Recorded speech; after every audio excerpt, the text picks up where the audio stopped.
Aloha, Mike. Aloha, everyone. Go ahead, Dana. I just saw the delay. I was like, let me go ahead and speak. Hello, everyone. Thank you so much for joining us for our next episode of the Moana Nui Podcast. We're so excited for you to be joining us today on our 58th episode.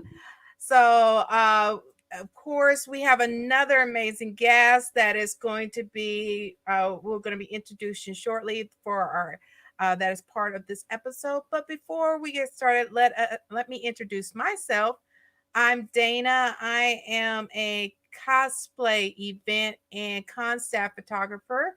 You've probably seen some of my photographs with MomoCon, DragonCon, Anime Week in Atlanta, and even with DC Comics. I'm also a voice actor, event planner, and a whole lot more. And with that, now I'm going to hand it over to my lovely co-host, the beautiful Moana. Aloha, Mai Kako, everyone. Welcome to tonight's episode with Brian Lambert at Wingless Comics. My name is Moana McAdams. I'm the founder of the podcast. I love reading, writing, and publishing books. I have my own children's book series called The Adventures of Nakoa and Nohea. We also have our own comic book series, The Wildcard Chronicles. And of course, if you are familiar with our show, or maybe if you're not, Dana and we really love our independent comics and our independent storytelling and connecting with our wonderful community here on the podcast. So tonight we have a return guest. Brian was a part of our inaugural season 1, and we were able to talk to him about, I think at the time we were talking about Nightfall with Lawrence King. But this time we get to talk to him about his other comic book series, Justice. But before we do that, let me tell you a little Brian. Brian is award-winning contributing writer at Wingless Entertainment. He specializes in bringing diversity to action adventure by worlds. When not writing or editing, Brian works on creating a functioning lightsaber. I really need to know if that's done yet, so that he can pass the Jedi trials. Yes. So he's in the back laughing, so let's bring him on. Hey, what's going on, brother? Yes, we jump right into the lightsaber. About that. No, so I'm a writer like the rest of us. The math is not the thing. Math, no, I don't do the algebra. I don't do the trigonometries. So I mean, I said that one when I was going through a writing class. They were always like, "Oh man, not only talk about yourself and what you've done, but like say some quirky, one-liner basically at the end." And that was mine, and that stuck the entire time. I don't know if it's like great because I do have people like, "Oh man, you're really into science and Star Wars," and I'm like, "No, I like Star Wars. I one of the two. Is 50% good enough?" So yeah. Also, you guys forgot in the intro that yes, I was in the inaugural season, and they bullied me into taking off my shirt and selling my body for comics. That's what happened. That is true. That wasn't the first episode. That was later on. And that wasn't bullying. Somebody put it out there on social media. The story the way I'm telling it. And here at the Moana Nui Podcast, we believe in keeping people honest and meeting their expectations they put before their friends. So No, they had me out here like Magic Mike. You know what I'm saying? So, I mean, hey, whatever we got to do to sell some books, I guess. Yes. Make that money. Don't let the money make you. Yeah. Look like diamond.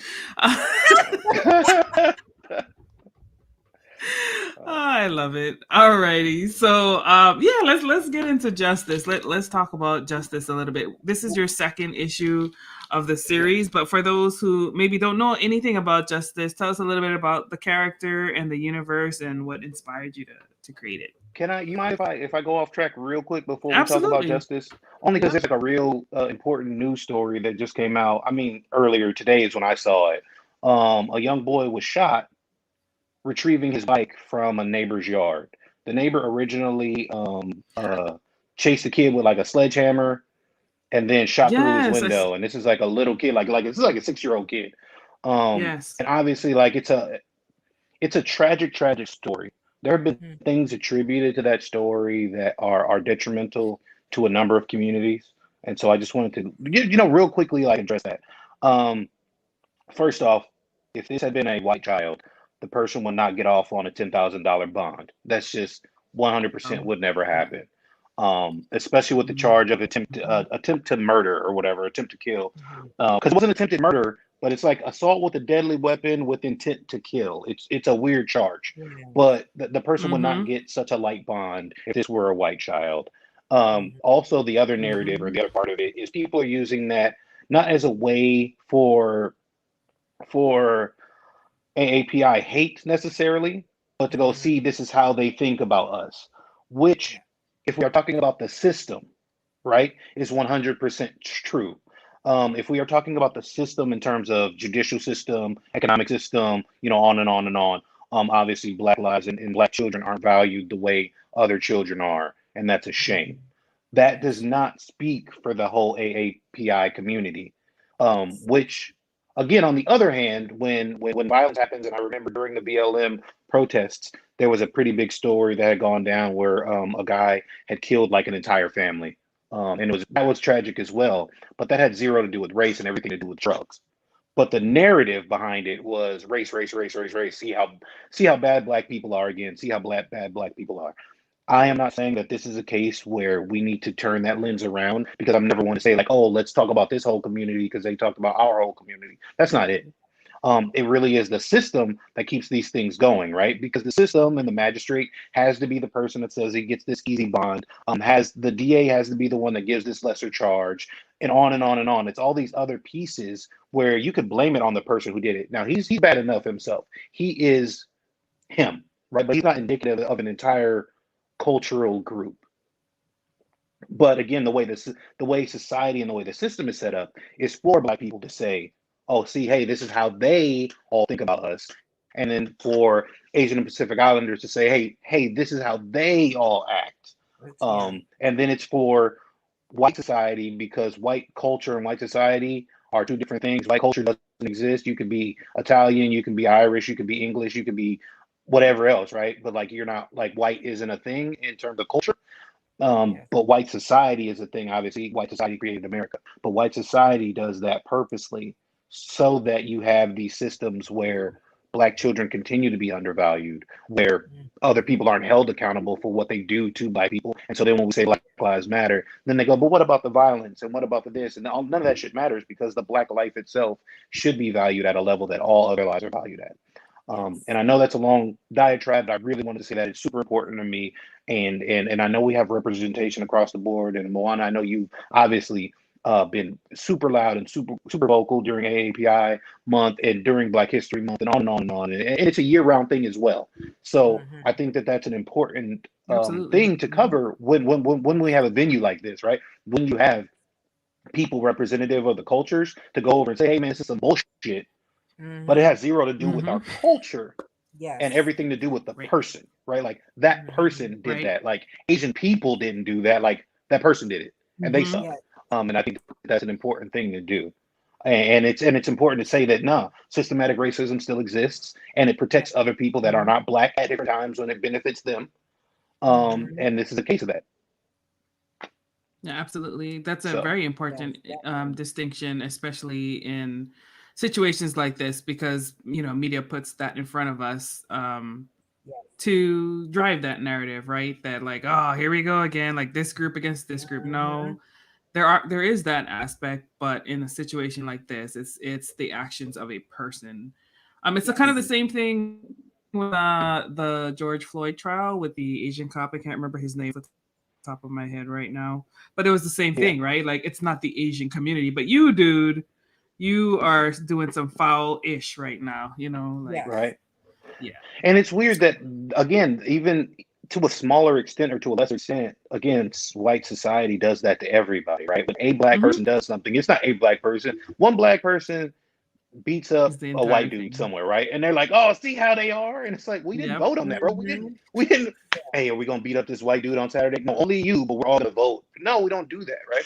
But Yes. it's Right. that's a very easy narrative for them to push, and for people, it's very convenient for people to believe, because it's easy to believe the monster in your closet or whatever, so that somebody's responsible for all the problems, all the things that's ever gone on.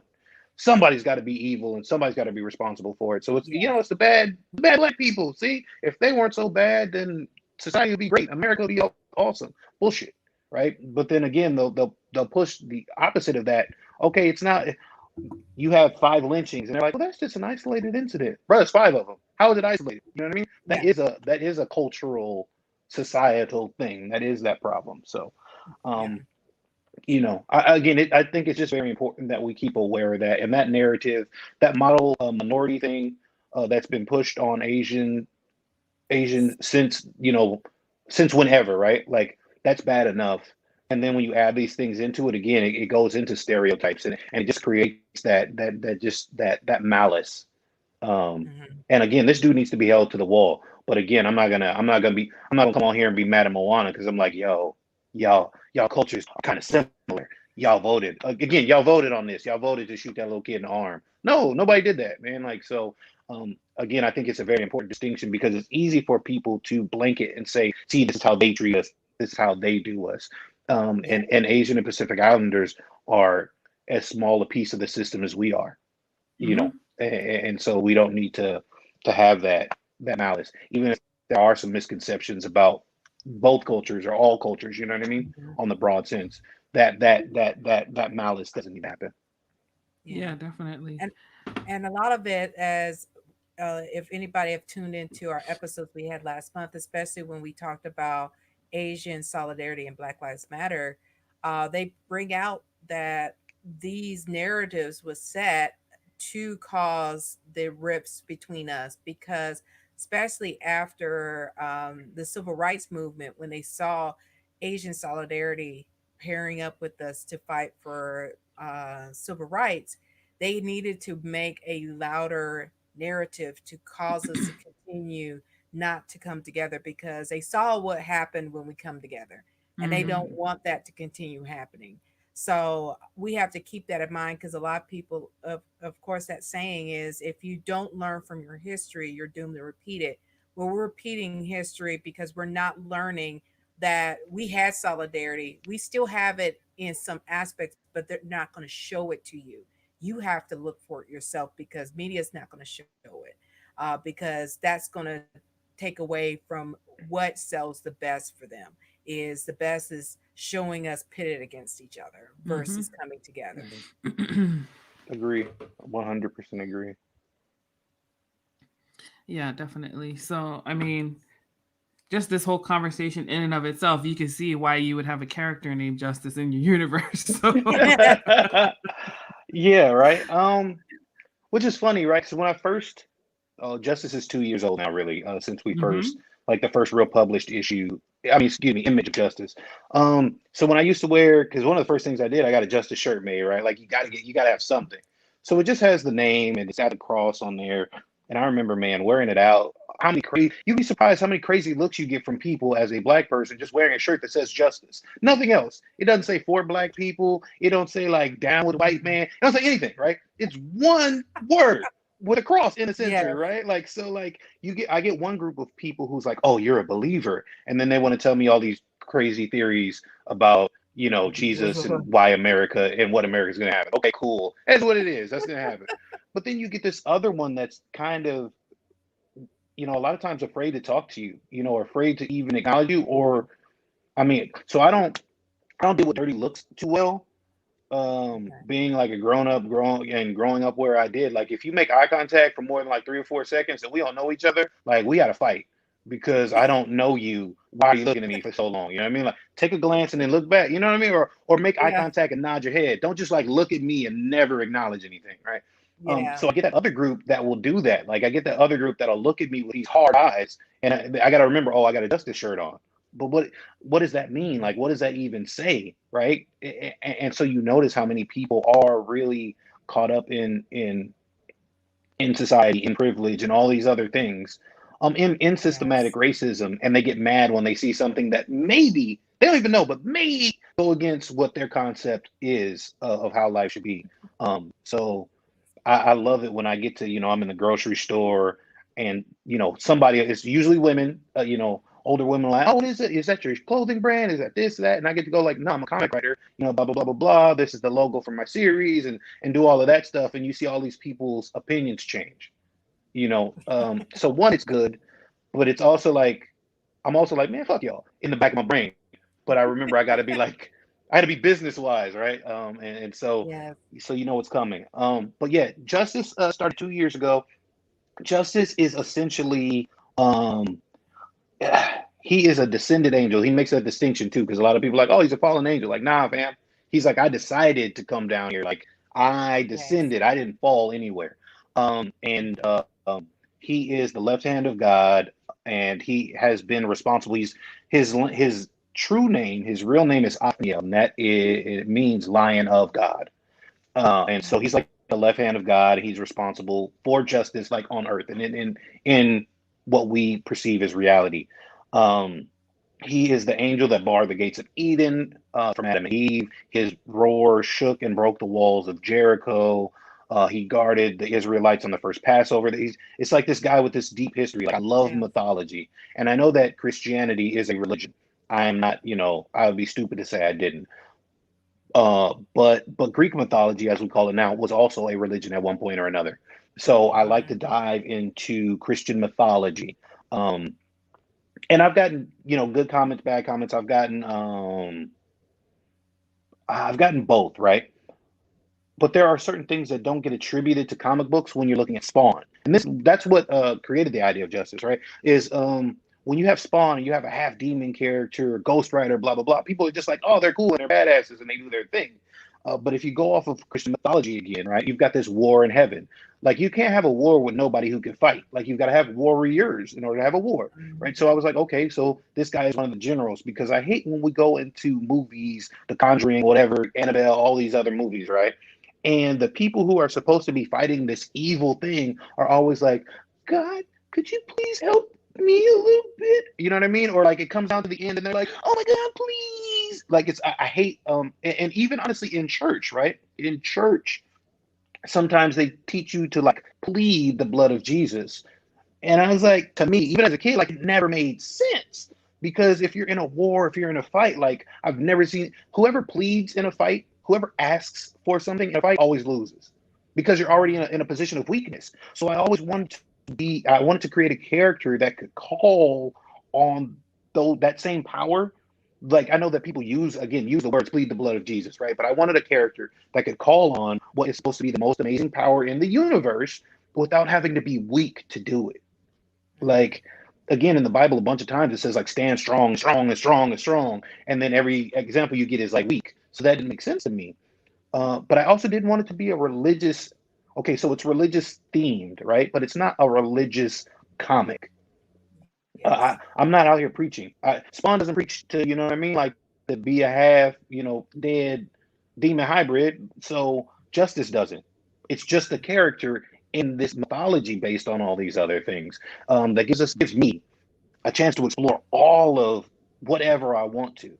So when you come into Justice 1, when you go into Justice 0, first thing Fam does, he comes down to Earth, he goes to talk to Morningstar. Like, he's about that action. Like, let's talk to the illest dude here. Like, let's do that. He parlays with Morningstar. That's important to me. You go into issue 1, and there are obviously stories on top of stories on top of stories. Issue 1, but he fights vampires. Like, I want to see all the things that I want to see black vampires. I want to see black werewolves. I want to see ghosts of color. I want to, you know what I mean? Like, I want to see all of these things, and I feel like you could do all of that without being heavy-handed with a religious message. Now, are there societal messages? Yes, 100%. And I think that it's our responsibility as artists and creators to always have societal messages. I believe that any kind of writing, any kind of fiction, any kind of speculative fiction is a form of rebellion and a form of protest, because you are creating the future you'd like to see, or creating these images you'd like to see. So yes, are there societal messages? 100%. Is there a religious message? No, because that's not my place. Even if I was the most hard-carrying hardcore Christian, it tells you, like, that's not your place, bro. You're supposed to just love everybody and do what you got to do.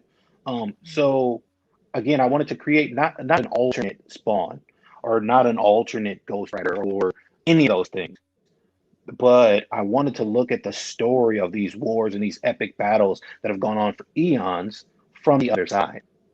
Mhm. Also, like a badass version of the other side. Yes. Love it. So of course, I mean, yeah, with Wingless Comics, you've you have plenty of we have had many opportunities through Kickstarter to make these comics come into fruition, and now you're bringing issue number two to the forefront. What can people expect? To You gave us a little taste of zero and one issue, but what's that tantalizing piece to make us want to crave for issue two? So, there's all kind of badassery. I'm just keep using badass and everything I say. No, issue one ended on a cliffhanger, right? In the end of issue one, and this is no spoilers. It's been out for a while now. At the end of issue one, Justice, the young lady he's rescued, Billy, and Malcolm, who is a enigmatic character, who I'm not even getting into in the story yet, because he's got such deep history as well. Um, um, they're surrounded. So, like I said, Justice fights some vampires. In the first, 4 or 5 pages of Justice number one, he encounters vampires while saving Billy. Vampires don't, they aren't punks. They aren't just going to take that lying down. And so Justice sees that at the end of the issue. He's surrounded by a horde of vampires, and we have to see how he gets out of that and how the mystery deepens, like how all these things play in. Justice's main mission, the reason he comes down to Earth, is because the voice of God is missing. And the voice of God is personified. Now, there are different ways that it's going to be personified, but it's an actual being at this point. Um, and the reason that's important is because the last time God spoke, he said, "Let there be light," and the universe was destroyed and reborn in what we call the Big Bang, right? So, if he speaks again on his own without his proxy, then hey, man, that's the end of all of it for all of us, and we start from zero again. Justice doesn't want that. Justice would like to preserve what we have for his own reasons. There are going to be reasons that you find out that he wants to preserve what we have here. And not just here, but I mean in terms of creation in general, everything goes if God speaks again. Um, so um, with the vampire attack and Justice finding Billy again, the story kind of deepens, and we're unlocking the next piece of why all this is happening and who's pulling the strings. There are some again great appearances, and this is a 4 issue story arc. So by the end of number four, you will see a lot of, again, religious figures. You're going to see a lot of deep mythological lore that's kind of woven together in a bunch of different ways. Um, because I'm on the Moana Nui podcast, I'm going to reveal some spoilers, and people aren't going to hear it anywhere else but here. So no one knows about Hashtag Malcolm, right? spoiler.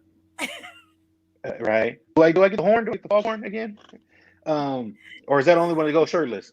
Um, so Uh, so Malcolm, a character who people like, and we've only really glimpsed him. Part of Malcolm's history is going to be that he is the son of Anubis and of the I should have brought my notes, but the Hawaiian goddess of volcanoes and Yes. something else. Haley. Mm-hmm. Oh yeah, Hmm. thank you. Yeah. So that's actually gonna again not I create, but I handle all these characters, right? I handle deities, and when you're talking about all these things, um you have to not you have to. Wingless takes the side of like, okay, there's like one dude or one being that created everything, right? And then everybody else under that has got these little pantheons. And so when I'm talking about Anubis and when I'm talking about Pele, it's all these other larger, magnificent people that are on the same level as like your Zeus, your Hercules, blah blah blah blah blah, and the Greek pantheon. And so it's going to be really cool to be able to dive into Hawaiian culture and respect that. You know what I mean? Because like a lot of people will just grab something and they don't actually respect what's like behind it as well. Yes. And so for me, I think in order to create a good story, again, if you read Justice Comics, um, you can see that, like, okay, no, not only do I know the religion, but I respect it as well. That doesn't mean I have to agree with it, whatever. But I'm going to respect whatever cultural significance it has, and I can't wait to do that. I can't wait to expand and see more. You know what I mean? And be able to bring out, like, I want to, a flaming fucking jackal, a flaming black jackal god character. Bro. I've never seen one before, right? Like no one else has. And if somebody else Yes. tried to do it now, like, you're just gonna be lame. You're just gonna be copying the shit that I said, so it's fine. So I can't wait to do that. Like, I like doing characters that have never been seen before. There is no other black winged lock having angel ever. Yes. So um like I said, I can't wait to dive into that, and that's what Wingless brings. There are a lot of great artists. There are a lot of great people in the indie comic scene. Awesome people. So the look of your book can always be great, right? And it doesn't matter what kind of work you put into it. Personally, because there are so many great artists. What Wingless tries to do is create the best stories on top of that. We have an amazing group of artists that work with us, and our separate art teams are amazing. But what we really try to anchor that with is stories that actually matter, stories that actually mean something at the heart of them, and tell something. And that is the reason you come to Wingless Comics. You come to Wingless Comics because, in my opinion, there is no deeper lore or mythology happening the way that we're doing it right now.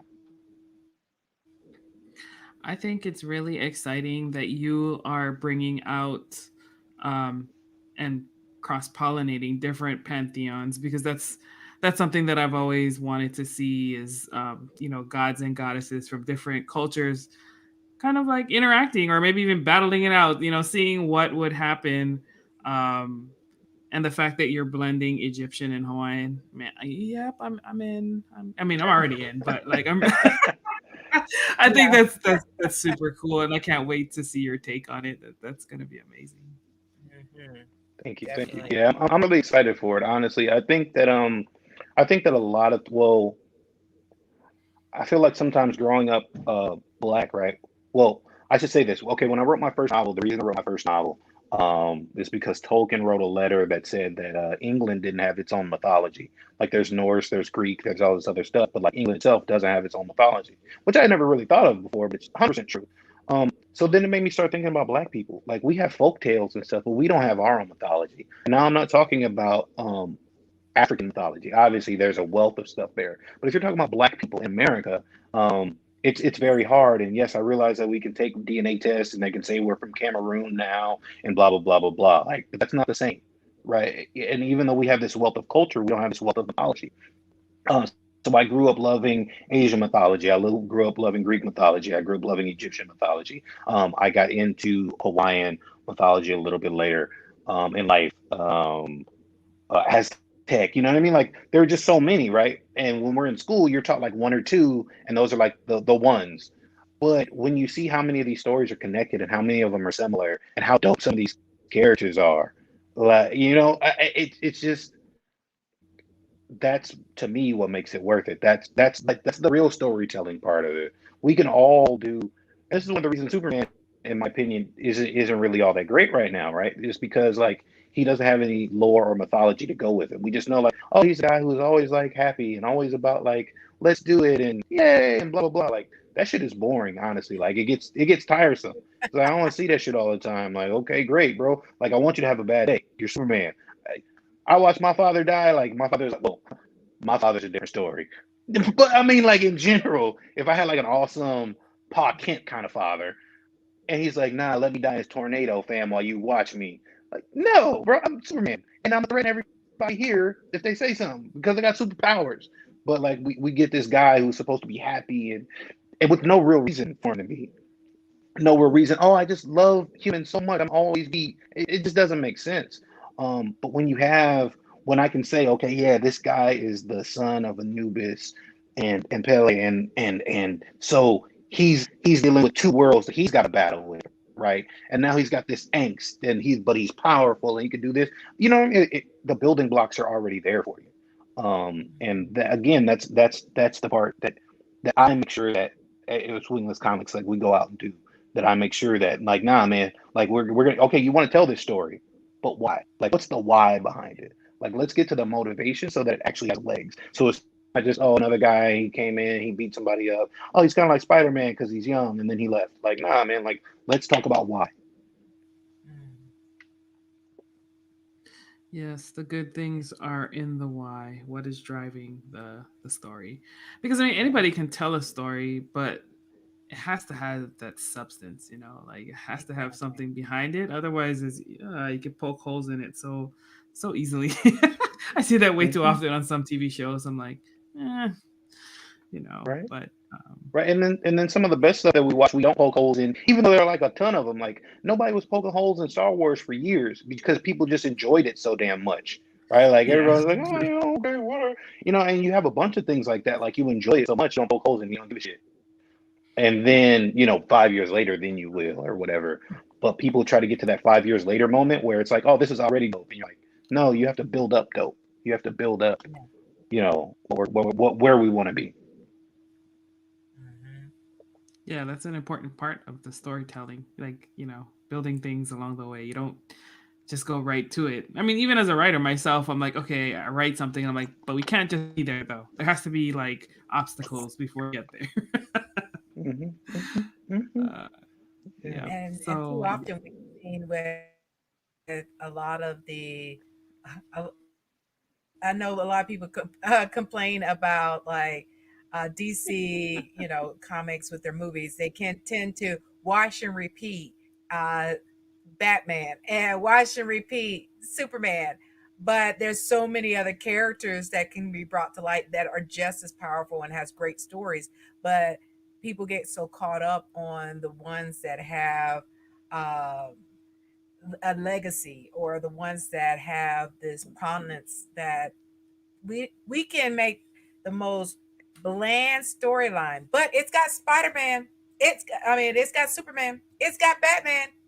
You're gonna watch it, and What I think is it's kind of one whack. of mm-hmm. So what I think is kind of whack is, well, one, I'm a huge Batman fan, right? But at the Yeah. same time, like, his movies have been kind of trash lately. I think it was maybe Danny Quick had said something he had posted the other day.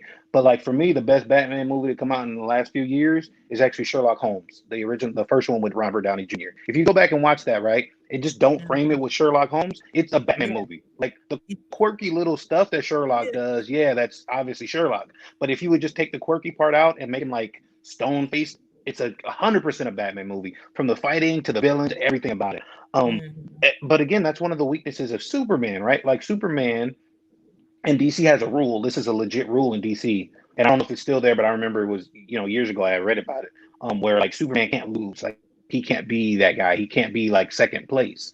Um, and so that's why you'll have a story like Doomsday Clock, where you got this whole build up and he's fighting Doctor Manhattan and all this stuff, and then at the end of the story he just punches Doctor Manhattan, and Doctor Manhattan is like, "Oh, that's why you're the greatest, because everybody believes in you." And like, that's the stupidest shit ever. Like, that's a horrible ending to a story. And then Batman with all this Well, like they did have the the prep comic where time shit. Superman died, so and they did the movie too, the little animated movie.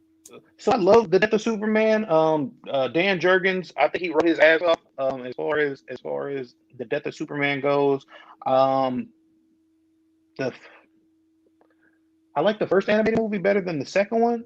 I think. I'll give you Um, that one too. Mm-hmm. you know, uh, but uh, Batman, right? People always Batman with prep time can do anything. It's not the prep time, right? Like, that's not what made him cool. Batman was cool because he was the greatest detective.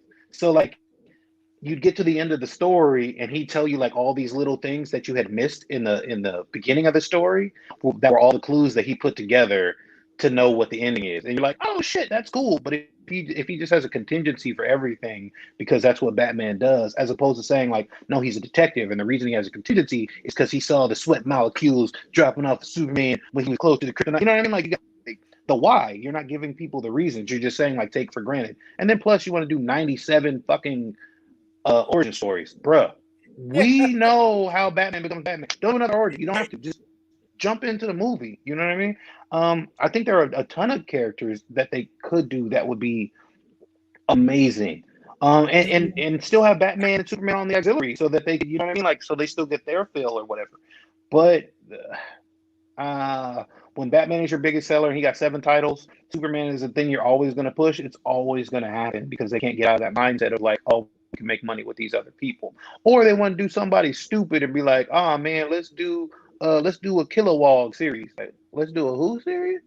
Oh, let's do Guy Gardner. What? Boy, if you don't like it, don't stop it. You don't give me some Martian Manhunter, like for real, Martian Manhunter. You know what I mean? You don't give me John Stewart Green Lantern. These things are so simple to do.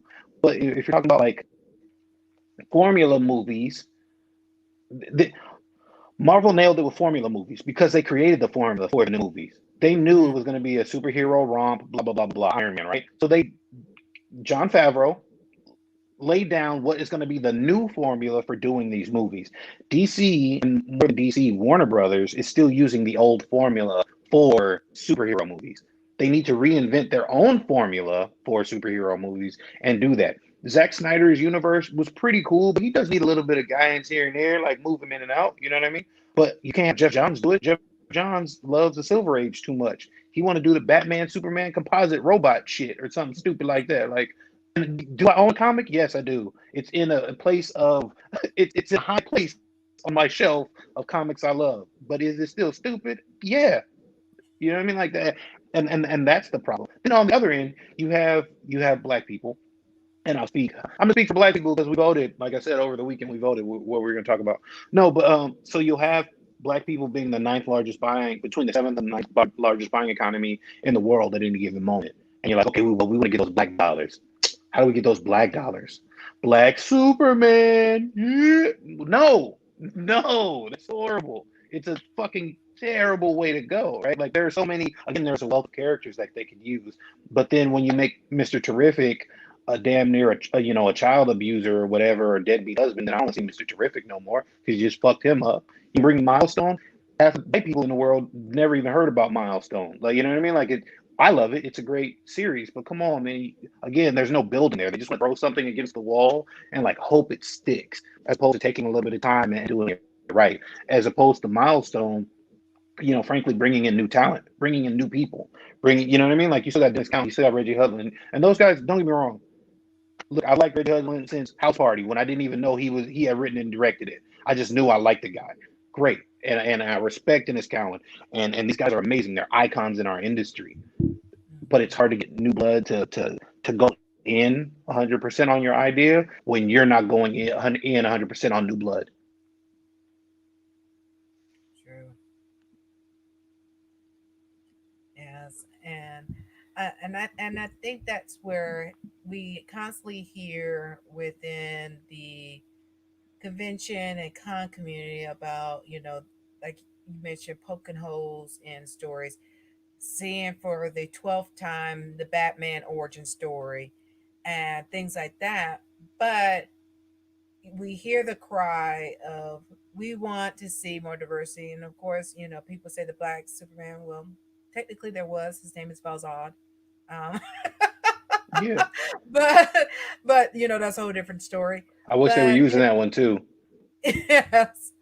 But if you keep saying you're tired of seeing the same old things, we have this plethora of indie comic creators.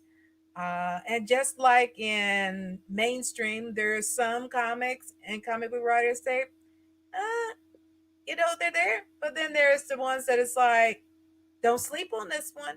Don't sleep on this one.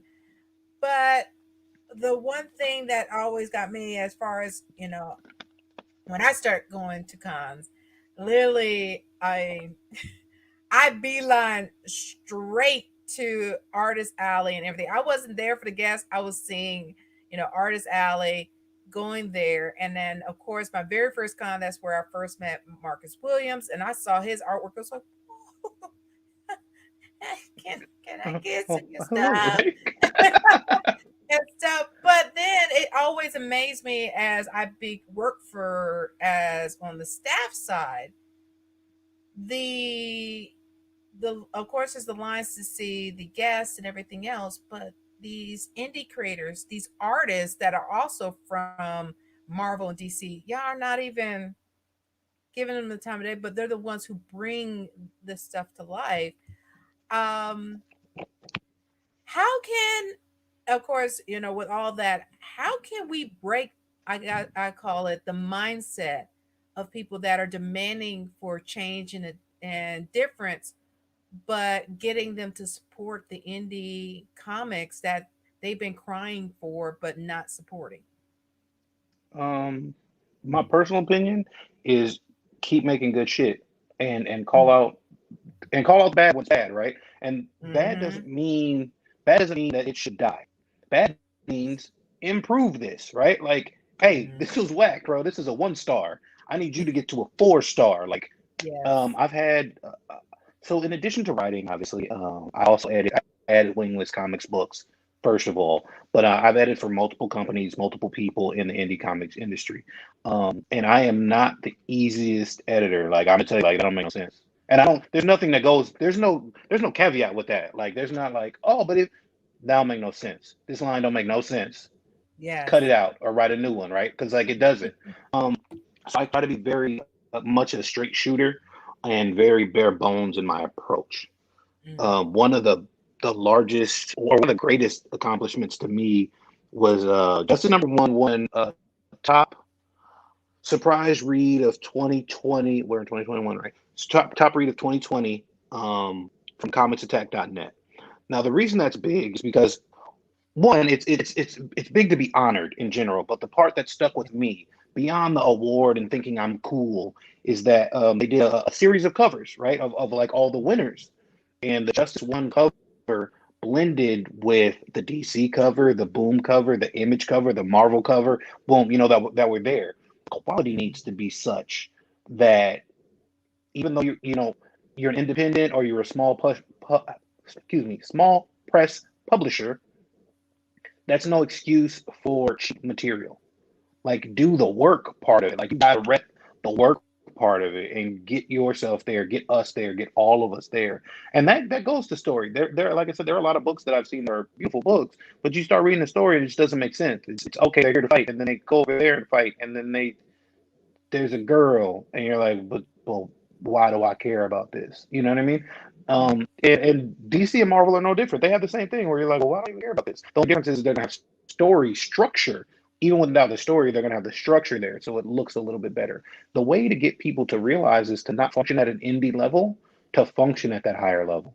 We are in the middle of a campaign right now that is successful, but it's not easy by any means. I feel, at some time, I feel like Spider-Man, when he's holding back the subway or whatever, you know what I mean? Like I feel like I'm struggling to do what needs to be done. And again, there's a success to that, but there's so much work behind it. Just because you put out something and people have this thing of like, oh, no one can judge art. No, it's true. They can't tell you what the value of art is. They can't tell you what the value is to you. But someone on the outside can say like, this is not dope comic art. This is not what I would like. This is not the standard for where you, blah, blah, blah, if they're in that position to talk to you like that. You know what I mean? Like that's what's going to happen. We have to be prepared for that. I had to be prepared for people to say like, oh, he just looked like Bishop. And I was like, what? Okay. Okay, a black man with a goatee. They all look the same. Got it. You have to be prepared for those things, and you have to be prepared not with a comeback, but to be able to explain why it's valuable. Marvel and DC didn't happen overnight. These are 80-year-old companies, right? And these are 80-year-old companies that have almost, gone into bankruptcy a bunch of times. These are 80-year-old companies that had to pick up Fawcett Comics and all the other comics that, you know what I mean, like created DC and all the other comics companies that created Marvel. This is not an overnight thing. So changing the mindset and changing the paradigm, one comes with our presentation. If I go to a booth, I go to a con, now damn, don't get me wrong, I may not have all the displays and the stand-ups and the blah, blah, blah, blah, blah the Marvel has, right? But my shit's gonna look laced though. When you look at the art, you look at the whatever, you look at how we all got on, wingless comic shirts and what, that part of the presentation, it's gonna look just as good as the majors because your casual comic book fan, they only know DC and Marvel. They Mm-hmm. don't know that Brian just only, they don't know that Brian's only in issue two. Not until I tell them, like, nah, I'm only issue two, bro. They have the perception that you're doing, um, they have the perception that you're doing not more, but that you're doing everything that the others are. And once you continue to raise yourself to that level, when you got things like Bitterroot, you got Tuskegee Airs, you got what else got picked up? A couple of it, Sweet Tooth picked up. You know what I mean? You got a couple things getting picked up. That's how you raise level. That's how you you continue to elevate. Oh, also, I see a question. It says, I'm seeing 3D animation on the Wingless webpage. What up with that? Real quick, Wingless Comics is a division of Wingless Entertainment. So, is there a Wingless Animation Studios coming in 2022? That would be crazy, right? There's 100% Wingless Animation Studio coming in 2022. I think that it behooves all of us to diversify. We talk about anime and we talk about cartoons and representation, and I think that it again behooves all of us to do it at the best quality possible.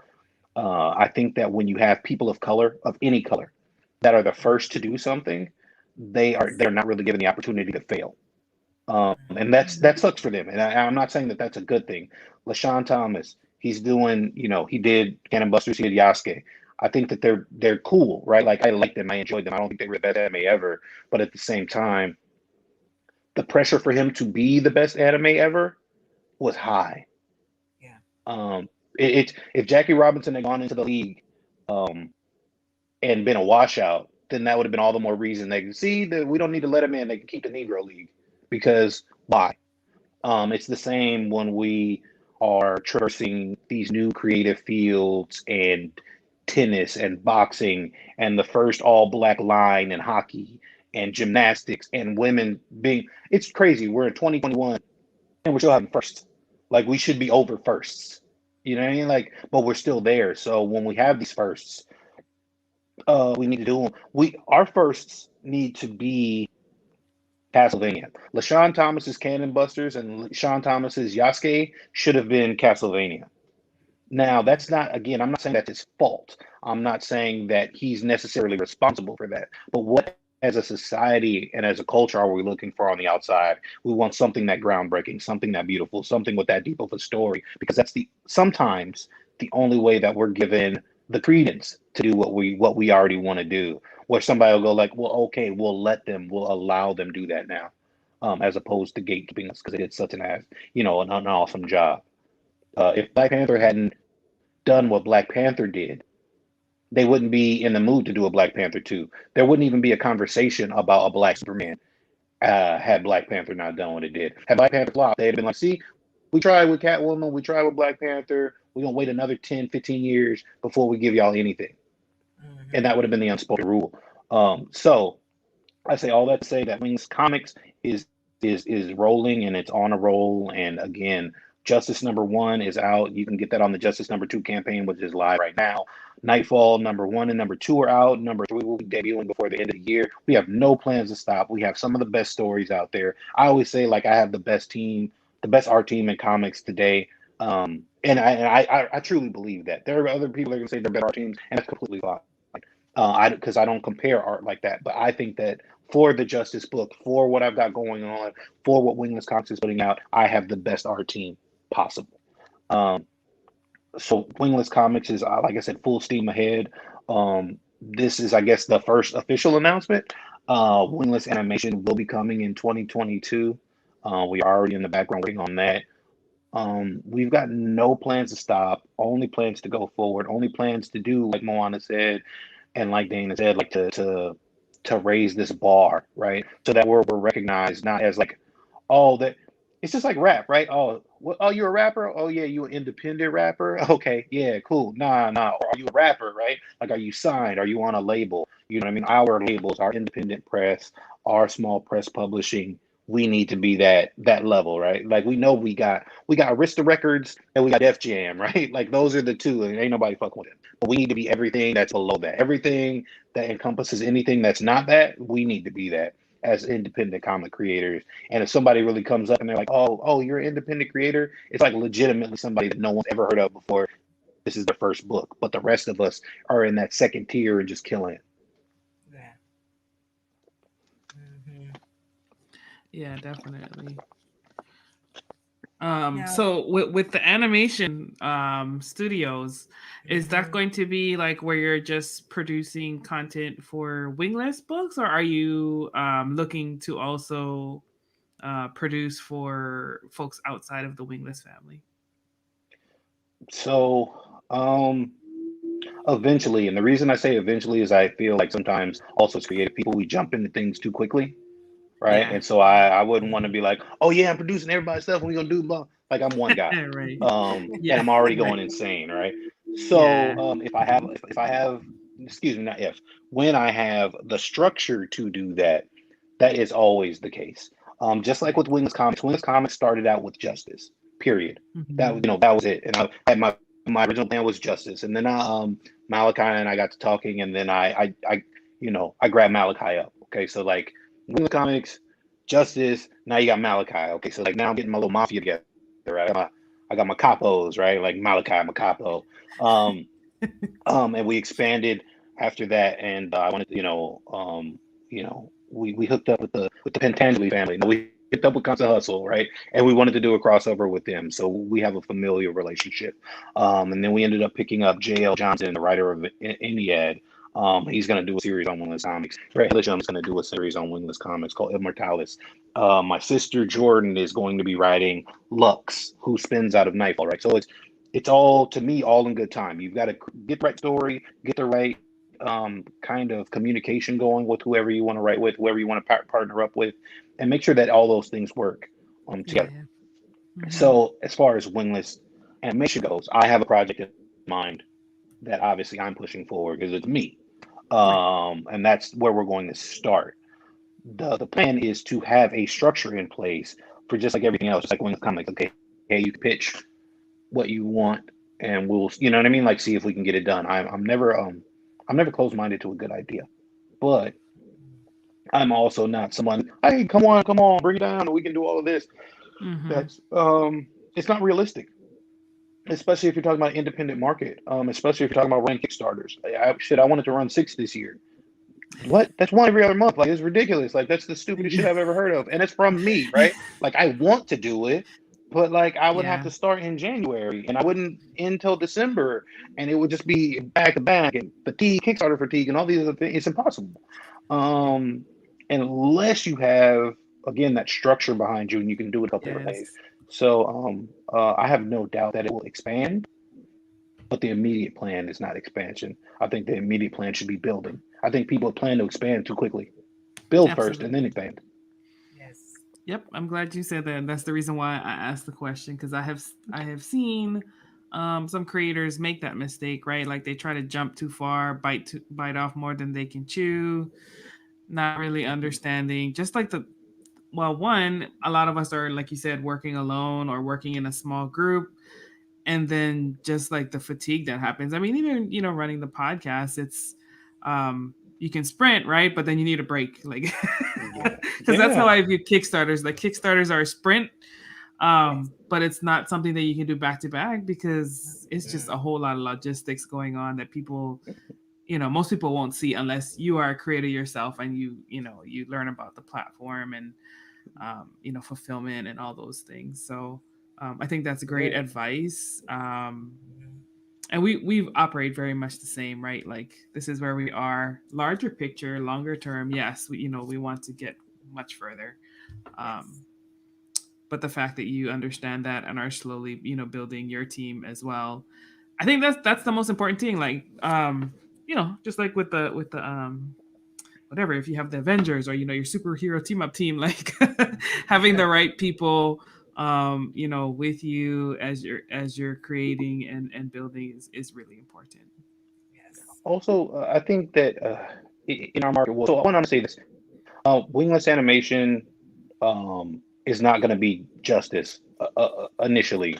That ain't gonna happen for a while, and I think that's another mistake that indies make. You get the temporary success of a comic, and you're like, we'll make a cartoon. Bro. Like, no, what? No one even knows who that is yet.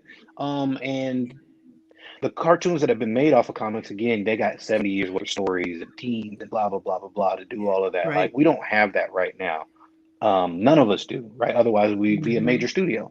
Mm-hmm. So that's one thing. Also, again, people get blinded by temporary success, and they think that's Yes. going to be their permanent stance, right? Like, Mm-hmm. Wingless Comics is successful, so I will never say anything other than that. I'm not saying it's not successful. I've seen fluctuations even in Kickstarter campaigns. It depends on the month, it depends on the time, it depends on if people getting stimulus checks, if people are not getting stimulus checks, how many followers you have, you know what I mean? Like on and on and on. Is Facebook shadow ban you this week? You know, like, there's so many Right. things that you've got to go through. And so when people try to build upon what is not actually there, that's when things fall. Mm-hmm. Um, and yeah, okay, way to go! You had a Kickstarter over 10,000, right, or whatever. You made $2,000 on your Kickstarter. Okay, cool. You're giving away 3 books though. So what are your production costs there? You're going to take those costs in half at least, right? In order to fulfill whatever you're doing. So you actually made $5,000 now. Okay, Mm-hmm. that's great. So is your next Kickstarter going to be for 1 book, or are you doing 3 again? Because that profit margin is going to drop again, right? How much does it cost to make your book? Again, I measure success in the ability to continue to do what I want to do without being out of pocket a shit ton of money. Mm-hmm. And so if you are doing that, good. But if you are not, sometimes you have to reevaluate what you're doing. Sometimes you have to reevaluate the flow. There's some very successful Kickstarters right now. TJ just crossed over 20K, man. That dude is Yeah. Mm-hmm. killing it out there. It's a great, great, great Kickstarter, and he's actually offering people like bang for their buck. Right? They get a book, and it's a soundtrack, and it's gonna be gorgeous, and da da da da da. And you get some of these other ones that aren't that, but they just get a lot of followers. Depending on what Mm-hmm. you're doing. So again, those are important parts. Those are important parts of knowing your market, knowing what you're going for, knowing what the 5-year plan is, knowing, okay, hey man, if nobody likes it, what are we gonna do? If this fails, what are we gonna do? What's the next step here? How do we invest here or there? The creative process is the creative process, but it's also a slog. Like this last the current Kickstarter, right? Like Moana said, like, nah, it was a sprint. I didn't realize that so this is a 100-yard dash. I didn't realize that 50 yards in, the track turned to quicksand, and nobody told me. So I hit that quicksand. I was like, "Oh, ain't this a bitch?" And again, that's coming from multiple successful Kickstarters. These things happen. And as a creator, you've got to be able to weather that storm, and your creativity should be based on just like the numbers or the glitz, because like the glitz wears off. And if you don't have a plan past the glitz, then what? Yeah, and sometimes the glitz can wear off real quick. Like, okay, I got the money, but woo, now I gotta fulfill. Lord have mercy. Right. I've seen people have very successful Kickstarters, right? But they didn't go and make sure they knew their profit margins and what their prices should Yeah. be. And you Mhm. a 20K Kickstarter, they made $2,000. You're like, wait a minute, you spent 18,000 on fulfillment because you didn't plan anything out. Like that's not a money making endeavor at that point. Like you're definitely in the red. And Mhm. so those are things. Again, there's a whole business side to this creative stuff that we have to know and that we have to really be careful of. And while I would love to be like, hey, Moana, yeah, I want to make your children's books and animations because, like, Wingless Animation 2022. Like, how stupid is that, right? Like, I haven't even Right. started yet. But people do that all the time. Like, oh, yeah, we're going to do this. Yeah. We'll make a studio. How do you make a studio? You haven't even priced out anything. You don't know anything about anything. You're just going to do it? Nah, man. You've got to plan. You've got to be prepared for the eventualities. Absolutely. Yeah, I mean, You got to and be you got to be if you, prepared. yeah, I was just gonna say, if even if you approach me like that, I'll be like, not yet. Let me put out some more books because I don't have enough content. Like Right, right. let's not go too far yet. Right. But people do it all the time. Yeah. Yeah, no, it's true. People build these like castles in the sky, and it's like, bro, like again, stay grounded. Being grounded, there's nothing wrong with being grounded. There's Yeah, nothing wrong with saying, hey, we're not ready yet, but like, okay, 2022, we're gonna launch. So maybe 2024, 2023, right, 2024, right. I should have a business plan for you when you pitch me an idea. You know what I mean? Like, you have to prepare. I have to prepare for no one to like justice. I have to prepare for everyone to be like, this is the stupidest comic I've ever seen in my life. right? Yeah. And am I going to Right. stop, or do I have the structure there to where I can continue to do it? You have to be prepared for all of these things. And that's the only way you can be successful. Success is, I love The Rock, right? But The Rock's also full of shit. The Rock is like, oh, I'll be the hardest worker in the room. Like, bro, you're not just the hardest worker in the room. You're 6 feet tall. You weigh 300 pounds of pure muscle. You're sexy as hell. You're athletic. Like, it's not, he didn't just go in the room. He's this goofy ass dude. He's like, but I worked really hard and then they gave him a job. Nah, bro, you have other attributes and you pull on those attributes. The Rock, you know business. You know how things should go. You got your degree, blah, blah, blah, blah, blah. So it's those kinds of things, right? It's easy to and say, rich people, they only sleep 4 to 6 hours a day. Well, all of us only sleep 4 to 6 hours a day because we all old, right? The body just wakes up when it wakes up, first of all. Second of all, it's much easier to do that when you're already successful, right? But when you're working 2 jobs, because these are 2 jobs, you got a regular job and then you got to come home and do this creative stuff. You need to sleep, you need to recharge, and you need to get your batteries back up so that you can do the best. And it really is consistent and single-minded focus that gets you where you want to go, right? That consistency just puts you in a place to where when that lucky moment happens, you're prepared for it already. When that door opens up, you're already prepared, and that's because of consistency. So you can call it luck at that point. You're like, nah, fam, I was prepared. Like, I was the hardest worker in the room, and this is why it came. And it's like, nah, that was luck. You know what I mean? Like, that was that you didn't just magically do that just because you were hardworking. It's all these other things that go into it that create this synergy for you. And it takes time. People forget that, even in the indie community, I forget how long other people have been in here, right? Yeah. I'm like, oh man, why? I don't have 400 followers on my campaign. I'm like, well, this dude's been doing it for 9 years. He's been in the game and at cons and at this and at that, like, bro, you've been doing it for a year and a half, solid. Like, okay, cool. Shit, you got 200 people following you a year and a half with no convention season. That's pretty fucking good. Like, count your dollars, pay this thing, make this new comic book. Stay consistent, Right. And we lose that sometimes. Yes. Yeah, absolutely. Yeah. I'm glad you called out, being grounded and really understanding like what it really takes and staying at it, like taking the nose and be like, okay, cool. It's all good. Maybe it's just not for you. And the only thing you can do and control is you and what you do and what you're putting out into the market. So yes. That's where it's at. So, wow. We're close to the end of the hour, or I guess we are at the end of the hour. And we didn't even talk about like the campaign so much. So tell folks quickly, like what is your most popular tier right now, and what's in it, or what can people get in this campaign that they can't normally get? The most popular tier right now is the standard edition tier, or it's standard. Stupid. It's gonna sound stupid. Don't judge me. The standard edition alternate cover tier, and I know that sounds dumb, right? But it makes sense. So it's the standard book where you get Justice number 2. You also get the mini issue of the Saber Initiative written by J.L. Johnson. That's going to be the Saber Initiative is going to be an ongoing Wingless Comics series. You're going to get number 0 in Justice number 2. You're also going to get Caliburn, the continuation of the Caliburn story, because Caliburn always runs it as a backup in Justice number 2. In Justice Comics. It comes with 2 posters, what we're calling the day and night posters. The day cover is literally in the day, and Justice is reaching to save somebody. And in the night cover, Justice is prowling like he does in the dead of night. And that's we use as the distinction between those 2. It comes with those posters, comes with digital editions of everything. We unlock the first stretch goal, and the first stretch goal is a 4x6 sticker drawn by Fabio Samao, my amazing artist.